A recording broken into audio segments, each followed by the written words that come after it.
Gamete study centre में आपका स्वागत है। समीक्षा अधिकारी, सहायक समीक्षा अधिकारी की परीक्षा होने वाली है। सामान्य हिंदी का प्रश्न पत्र उसमें एक रहता है, जिसमें कुल 60 प्रश्न पूछे जाते हैं। ये प्रश्न सामान्य हिंदी के विविध क्षेत्रों से पूछे जाते हैं, जिनमें विलोम, पर्यायवाची, वाक्यांश के लिए एक शब्द, विशेषण, विशेष्य, वर्तनी और वाक्य शुद्धि प्रमुख रहता है।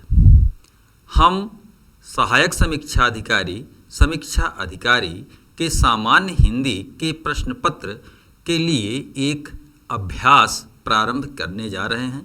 इस अभ्यास में कुछ ऐसे प्रश्नों को शामिल किया गया है जिनका उत्तर देते समय अभ्यर्थी असुविधा महसूस करते हैं।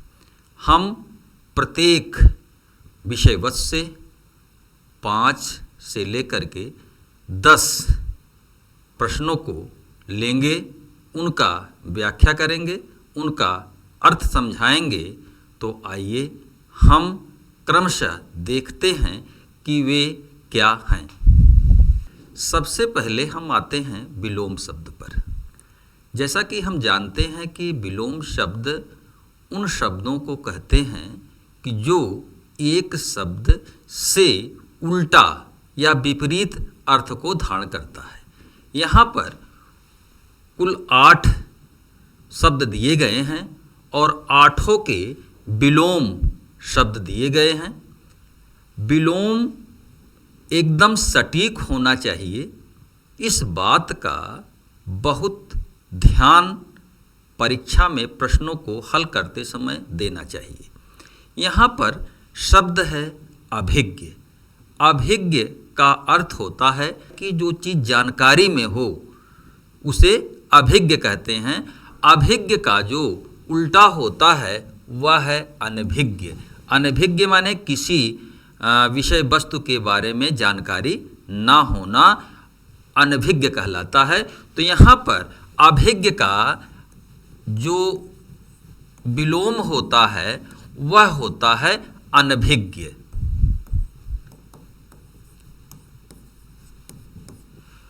दूसरा है भिज्ञ। भिज्ञ का भी जो अर्थ होता है वह है कि जानकारी रखना या जानना। इसका भी विलोम क्या होता है? अनभिज्ञ। तीसरा है आहूत। आहूत मीन्स होता है कि बुलाना। इसका आहूत का जो विलोम होता है अनाहूत, यानी बिना बुलाया हुआ। चौथा है कसूर। कसूर यानी गलती होना। कसूर का जो विलोम होता है वह होता है बेकसूर। जाति का जो विलोम होता है वह होता है विजाति, यानी जाति से संबंधित नहीं जो हो उसे विजाति कहते हैं। नित्य, नित्य मीन्स हमेशा होने वाला। नित्य का जो विलोम होता है वह होता है अनित्य। यहाँ पर 7वां विलोम है अनुराग। अनुराग का अर्थ होता है प्रेम, तो अनुराग का होता है विराग, यानी प्रेम ना होना, प्रेम से दूर हो जाना। 8वां है राग। राग का भी अर्थ प्रेम होता है और इसका विलोम होता है विराग। विराग यानी विरक्ति हो जाना। अब हम कुछ पर्यायवाची शब्दों को लेते हैं और देखते हैं कि ये जो शब्द हैं इनके प्रमुख पर्यायवाची क्या हैं। जैसे आग है। आग जो शब्द है, इस शब्द का पर्यायवाची एक होता है वैश्वानर, दूसरा होता है हुतासन और तीसरा होता है अनल। तो अनल का अर्थ भी आग होता है, हुतासन का अर्थ भी आग होता है और वैश्वानर का भी आग होता है। दूसरा शब्द है घोड़ा। घोड़ा शब्द का जो पर्यायवाची है तुरंग। वाज, वाज का भी अर्थ घोड़ा होता है। घोड़ा को सैंधो भी कहते हैं, घोड़ा को है भी कहते हैं और घोड़ा को घोटक भी कहते हैं। अगला है राक्षस। राक्षस को दनुज भी कहा जाता है। अमृत शब्द है तो अमृत शब्द का जो एक पर्यायवाची शब्द होता है मधु भी होता है। आकाश, आकाश का जो प्रमुख पर्यायवाची शब्द है वह है अंतरिक्ष, अंबर और शून्य। शून्य को भी आकाश कहते हैं, अंबर को भी आकाश कहते हैं और अंतरिक्ष को भी आकाश करते हैं। वस्त्र, वस्त्र को पट, अंबर और चीर, तीन ये इसके पर्यायवाची विशेष रूप से हैं। पट मीन्स वस्त्र होता है और इसमें जो विशेष है वह है अंबर। अंबर मीन्स आकाश भी होता है और अंबर मीन्स वस्त्र भी होता है। तो यहाँ पर वस्त्र का पर्यायवाची जो है अंबर होता है। पर्यायवाची का अर्थ है कि इस शब्द के समान अर्थ धारण करने वाला। तो यहाँ पर आपने 6 प्रमुख शब्दों को देखा और उनके प्रमुख पर्यायवाची शब्दों को भी देख लिया। हम आगे बढ़ते हैं कि वाक्य शुद्धि पर। परीक्षाओं में जिसमें विद्यार्थी सबसे अधिक असुविधा महसूस करते हैं वह है वाक्य शुद्धि। वाक्य शुद्धि के समय हमें कुछ विशेष बातों को ध्यान रखना पड़ता है। यहाँ पर कुछ उदाहरण दिए गए हैं। इन उदाहरणों में जो विशेष बातें हैं वे आपको स्पष्ट हो जाएंगे और उन बातों को ध्यान अगर आप रखेंगे तो आप परीक्षा में वाक्य शुद्धि संबंधी प्रश्नों को कर सकेंगे। तो यहाँ पर एक वाक्य है कि वह बेफजूल की बातें करता है। तो ये वाक्य अशुद्ध है। तो इस अशुद्ध वाक्य में आप देखिए कि वह की बातें करता है, ये तो शुद्ध दिखाई दे रहा है।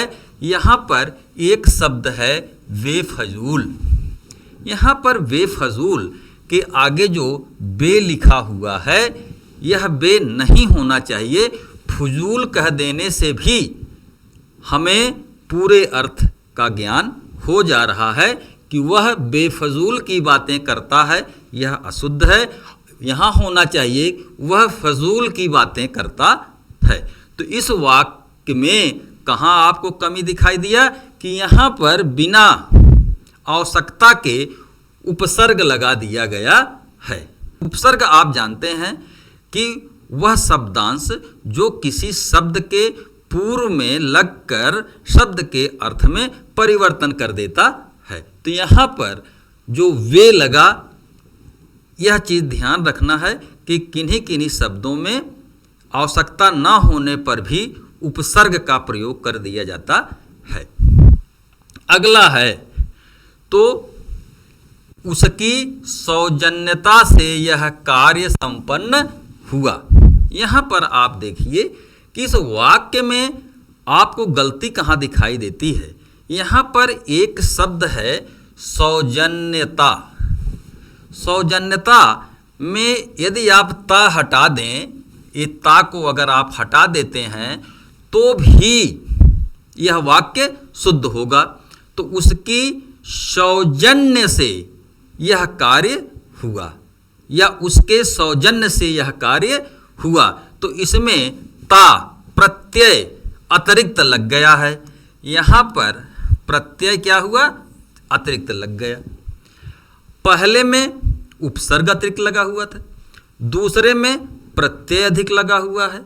तो इस बात का भी आपको ध्यान देना है कि जब किसी वाक्य में कोई शब्द जिसमें अतिरिक्त प्रत्यय लग गया हो तो वह वाक्य क्या होगा? अशुद्ध होगा। तो यहाँ पर जो शुद्ध होगा उसके सौजन्य से यह कार्य हुआ है। तीसरा जो वाक्य है वह है तुम राम को देखे हो। इस वाक्य में जो दोष है या त्रुटि है वह विभक्ति संबंधी त्रुटि है। कारक चिन्हों को विभक्ति भी कहा जाता है। आपने सामान्य हिंदी की कक्षा में कारक चिन्हों या विभक्ति के बारे में अध्ययन किया है। आप हमारी वीडियो वहाँ से देख सकते हैं। आप जाने कि कर्ता ने कर्म को करण से, संप्रदान के लिए, अपादान से, ये जो कारक चिन्ह हैं इन्हीं का यहाँ पर प्रयोग उचित ढंग से जब वाक्य में नहीं किया जाता है तो कारक चिन्ह संबंधी त्रुटि हो जाती है। यहाँ पर तुम राम को देखे हो, यदि इस वाक्य को आपको शुद्ध करना हो तो आप इसको शुद्ध करेंगे कि तुमने राम को देखा है। तुम के साथ ने कारक चिन्ह जुड़ा होना चाहिए। तो यहाँ पर ने कारक चिन्ह नहीं है, इसलिए यह वाक्य अशुद्ध है। तुमने राम को देखा है। अगला वाक्य है कि सीता सारे फल खाई है। इसमें भी कारक चिन्ह संबंधी दोष है। तो यहाँ पर होगा सीता ने सारे फल खाई नहीं, खाए हैं। तो इस तरह आप देखिए कि इन वाक्य में जो है कारक चिन्ह संबंधी दोष है। तो इस तरह से वाक्य शुद्धि के अंतर्गत आपको दो बातों को अभी फिलहाल विशेष रूप से ध्यान रखना आवश्यक है। पहला, उपसर्ग और प्रत्ययों का आवश्यकता ना होने पर भी अगर प्रयोग कर दिया गया है तो वाक्य में त्रुटि हो जाती है।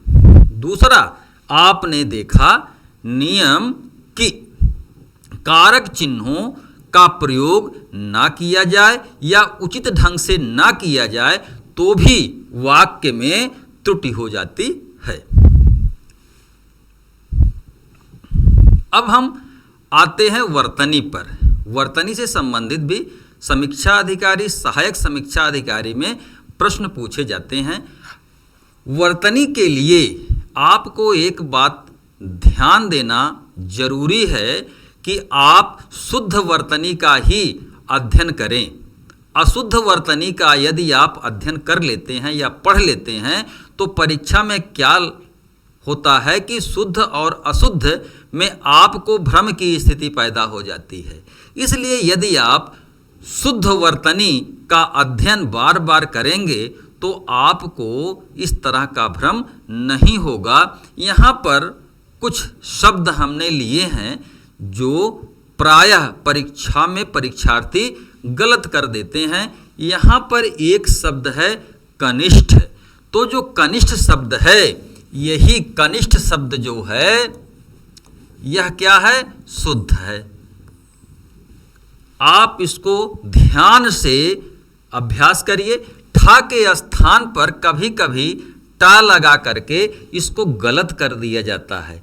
यदि आप गलत का अध्ययन करेंगे तो आप परीक्षा में गलत को ही सही मान लेंगे। इसलिए आपको हमेशा ध्यान रखना है कि जो कनिष्ठ यानी अपने से छोटा जो होता है वह कनिष्ठ कहलाता है। तो कनिष्ठ का अर्थ छोटा होता है। तो यहाँ पर कनिष्ठ यह सही है, ना कि कनिष्ठ। तो कनिष्ठ आप दिमाग में रखिए। इसी तरह से मिष्ठान्न शब्द है। मिष्ठान्न शब्द में भी कभी कभी टा लिख करके गलती कर दिया जाता है, लेकिन यदि आप इसे देखेंगे कि मिष्ठान्न शब्द को सही रूप से जानेंगे तो आप गलती नहीं करेंगे। इसी तरह से विशेष जब लिखा जाता है कि बी में ह्रस्व ई लगता है और यहाँ पर तालव्य सा होता है और यहाँ पर मूर्धन्य सा होता है। लोग कभी कभी यहाँ पर दंत सा लगा देते हैं और यहाँ पर तालव्य सा लगा देते हैं, तो इसलिए यह गलत हो जाता है। लेकिन विशेष शुद्ध रूप से ऐसे ही लिखा जाता है। यहाँ पर प्रसाद शब्द है। इस प्रसाद शब्द में कभी कभी इसको गलत करने के लिए तालव्य सा लगा दिया जाता है या मूर्धन्य सा लगा दिया जाता है। लेकिन आपको देखना है कि प्रसाद में जो श होता है वह दंत सा होता है। इसी तरह से आप देखिए बाण शब्द है, तो बाण शब्द में कभी कभी इसको बाण लिख दिया जाता है। तो बाण ना हो करके यह क्या होता है? बाण होता है। यजमान शब्द है, यह शुद्ध है, लेकिन कभी कभी इसको जजमान लिख दिया जाता है या बोल दिया जाता है, तो यह जजमान अशुद्ध है और यजमान शुद्ध है। उद्देश्य इस तरह से लिखा जाता है, उ द में हलंत, द पे एक मात्रा, तालव्य आधा स और य, इस तरह से ये होता है उद्देश्य। उज्ज्वल, यह उज्ज्वल शब्द इस तरह से अक्सर लिख दिया जाता है जो कि गलत है। वास्तव में जो उज्ज्वल लिखा जाता है उ आधा ज फिर आधा ज व ल, यह शुद्ध है उज्ज्वल। आप ध्यान देखें, उज्ज्वल लिखते समय 2 बार आधा ज का प्रयोग किया जाता है। यहाँ पर एक शब्द है वांग्मय। वांग्मय आप देखिए इस तरह से लिखा जाता है। तो आपने देखा कि यहाँ पर कनिष्ठ, मिष्ठान, विशेष, प्रसाद, बाण, यजमान, उद्देश्य, उज्ज्वल और वांग्मय ये शुद्ध वर्तनी शब्द हैं। अब हम आते हैं विशेषण और विशेष्य पर। तो विशेषण किसे कहते हैं? जिस शब्द की विशेषता बताई जाए, यानी संज्ञा और सर्वनाम की जो शब्द विशेषता बताते हैं उसे विशेषण कहते हैं, और जिसकी विशेषता बताई जाती है उसे विशेष्य कहते हैं। तो यहाँ पर हमने 6 शब्द लिया है और इनका विशेष और विशेषण क्या होता है आइए हम देखें। यहाँ पर अपमान शब्द जो है यह क्या है? विशेष्य है। और अपमानित शब्द क्या है? विशेषण है।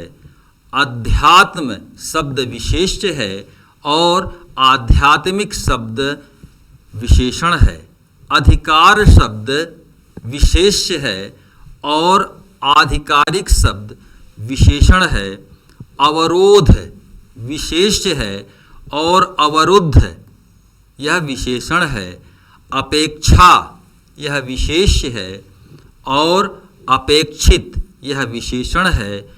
अंश यह विशेष्य है और आंशिक यह विशेषण है। आपको विशेष्य और विशेषण को अच्छी तरह से जानने के लिए आपको संज्ञा, सर्वनाम, उसके प्रकार तथा विशेषण और उसके प्रकार का अध्ययन किया होना चाहिए। हमने इस पर भी अपने स्टडी सेंटर से वीडियो डाल रखा है।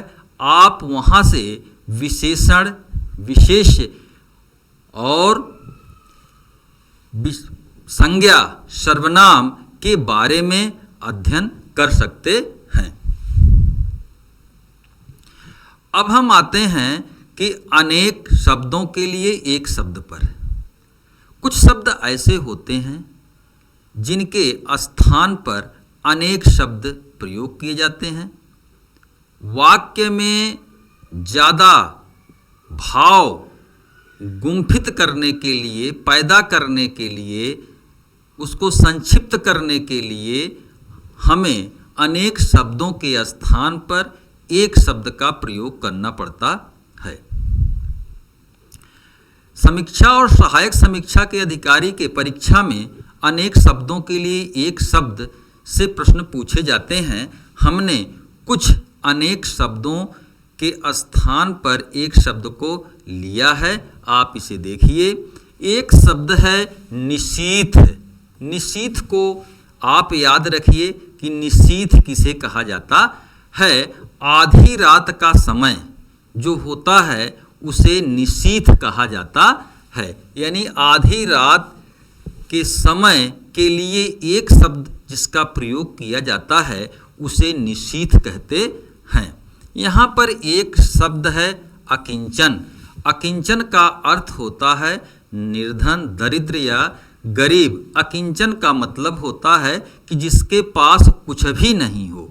जिसके पास कुछ भी नहीं हो उसके लिए एक शब्द का प्रयोग किया जाता है जिसे कि अकिंचन कहा जाता है। अगला है अनाहूत। अनाहूत यानी बिना बुलाया हुआ। तो अनाहूत के लिए जो है जिसे बुलाया न गया हो, यह है और इसके लिए एक शब्द का प्रयोग किया जाता है अनाहूत। अनाहूत का अर्थ है कि जिसे बुलाया ना गया हो। अगला शब्द है मुमुक्षु। मुमुक्षु का अर्थ होता है कि मोक्ष की इच्छा रखने वाला। मोक्ष की इच्छा रखने वाले को क्या कहते हैं? मुमुक्षु कहते हैं। नेपथ्य शब्द है नेपथ्य। नेपथ्य शब्द का प्रयोग वहाँ किया जाता है कि पर्दे के पीछे, यानी रंगमंच के पर्दे के पीछे का जो स्थान होता है उसे नेपथ्य कहा जाता है। अगला है कि समिधा। समिधा जो शब्द है कि हवन में जलाने के लिए जो लकड़ी प्रयुक्त की जाती है उसके लिए समिधा शब्द का प्रयोग किया जाता है। तो यहाँ पर निशीथ, अकिंचन, अनाहूत, मुमुक्ष, नेपथ्य और समिधा। आधी रात के समय को आप क्या कहेंगे? निशीथ कहेंगे। जिसके पास कुछ भी नहीं हो उसे अकिंचन कहेंगे। जिसे ना बुलाया गया उसे अनाहूत कहेंगे। मोक्ष की इच्छा रखने वाले को मुमुक्ष कहेंगे। रंगमंच के पर्दे के पीछे के स्थान को नेपथ्य कहेंगे। हवन में जलाने वाली लकड़ी या सामग्री के लिए समिधा कहेंगे। अब हम आते हैं तत्सम और तद्भव पर। तत्सम का अर्थ होता है उसके समान। किसके समान? यानी संस्कृत के समान। वैदिक संस्कृत से या लौकिक संस्कृत से जो शब्द सीधे हिंदी में आए हुए हैं उन्हें तत्सम शब्द कहा जाता है। और तद्भव का तात्पर्य होता है कि वे शब्द जो वैदिक लौकिक संस्कृत से आगे बढ़ते हुए पाली प्राकृत अपभ्रंश पुरानी हिंदी होते हुए वर्तमान हिंदी तक पहुँचे हैं और उनके स्वरूप में कुछ परिवर्तन हो गया है, उन्हें तद्भव शब्द कहते हैं। यहाँ पर हमने 12 तत्सम और तद्भव शब्दों को लिया है। ससुर का जो तत्सम होता है वह होता है स्वसुर। अगला है पलंग। पलंग का जो तत्सम होता है वह पर्यंक होता है। ओठ का ओष्ठ होता है। कान का कर्ण होता है। बाहर का बाह्य होता है। और ईख का जो तत्सम होता है वह इक्षु होता है। यहाँ पर अटारी शब्द है। अटारी का जो तत्सम होगा अट्टालिका होगा। जमुना का तत्सम यमुना होगा। बंदर का बानर होगा। यहाँ पर आपको ध्यान रखना है कि बानर जो है वह तत्सम शब्द है। कभी कभी लोगों को यह भ्रम हो जाता है कि बानर जो है वह तद्भव शब्द है, लेकिन यहाँ बानर क्या है? यह तत्सम शब्द है। हाथ का हस्त होता है। रात का रात्रि होता है। नाच का नृत्य होता है। इस तरह से आपने इन सारे शब्दों को देखा। तो हम एक क्रमशः श्रृंखला लेकर के 10 प्रश्नों का लेकर के इस तरह से आए हुए हैं। ये सारे शब्द ही ना मानिए, इसको आप एक प्रश्न मानिए और हर प्रश्न का उत्तर भी इसी में छुपा हुआ है। इस तरह से हम तब तक प्रमुख शब्दों, वर्तनियों को, पर्यायवाची को, वाक्यांशों के लिए एक शब्द को, विलोम शब्द को, तत्सम तत्सम शब्द को आपके लिए लाते रहेंगे। आप अभ्यास करते रहिए। आप परीक्षा में अवश्य सफल होंगे। धन्यवाद।